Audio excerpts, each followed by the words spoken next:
आज हिंजवडीमध्ये आपल्याला एक ॲक्सिडेंट झाला. त्यात बस चालकाने 3 मुलांना उडवले म्हणजे ते जागीच ठार झाले. स्कूलची मुले होते, छोटीशी 3. माझं एकच असं प्रशासनाला विनंती आहे की म्हणजे आपण आता मोठी गाडी चालवतोय म्हणजे त्यांना कुठे ना कुठेतरी पाबंदी पाहिजेच. म्हणजे ह्या बसचं विषय म्हणजे तो एकतर ड्रायव्हर दारू पिऊन होता. दारू प्यायल्यानंतर त्याला बस कंट्रोल झाली नाही, काय झालं, त्याने डायरेक्ट 3 मुलं उडवली. म्हणजे दुसऱ्याची काही होत काय असो, ती कुणातरी मुलंच होती ना. आज त्या आई वडिलांना काय वाटलं असेल की आपली 3 मुलं स्कूलला गेले, म्हणजे क्लासला गेले, म्हणजे आता रस्त्यावर सुद्धा चालणं सुद्धा ठीक नाहीये. ह्याच्या आधी पण एक ॲक्सिडेंट झाला, तेव्हा पण असंच झालं. ड्रायव्हरचं आणि कंपनीचं काय क्रॉस असेल, त्यांनी त्याचा राग एम्प्लॉयमेंट काढला, ती बस जागेवर मेली. त्याच्यावर पण असे एवढे बेकार मृत्यू झालेत ना त्याला. हिंजवडीत ॲक्सिडेंट व्हायचं प्रमाण सर्वात जास्त आहे. नवले ब्रिज नंतर हिंजवडी, मान, मारुंजी, दत्तवाडी, नेरे सर्वात जास्त ॲक्सिडेंट होण्याचं प्रमाण आहे. कारण म्हणजे हे डंपर, पाण्याचं टँकर, लोडची गाड्या. मला सांगा, ह्याच्यावर कधी पाबंदी लागली आहे का?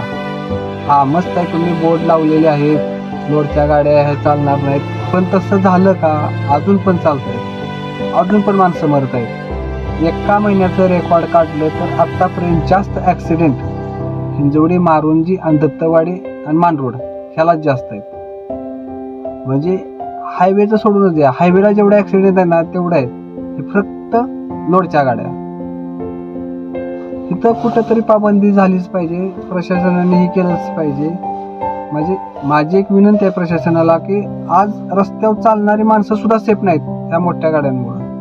आज ही चिमुरडी 3 एक्सपायर झाले, म्हणजे निघून गेले आपल्यातनं. त्यांच्या आईवडिलांना काय वाटलं असेल आपल्या मुलाबद्दल? म्हणजे प्रत्येक आईबापाची इच्छा असते, आपल्या मुलांच्याकडून अपेक्षा असतात, कुठे गेल्या?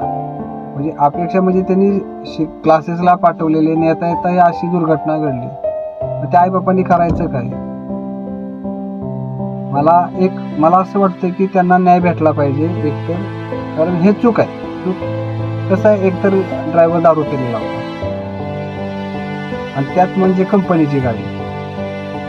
कारण तुम्ही जेव्हा कंपनी ड्रायव्हर ठेवता तेव्हा त्याचं अल्कोहोल टेस्ट केलं जातं का आपला आला ड्रायव्हर, घेतली गाडी, निघाला.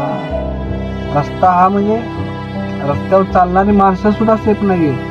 पहिले ठीक होतं बाबा, बाईकवर होता, ॲक्सिडेंट झाला, बाईकची चुकी, साधं रस्त्यावर चालणाऱ्याला पण उडवून जातात. त्याला एकतर कठोर शिक्षा झाली पाहिजे आणि एक आपल्या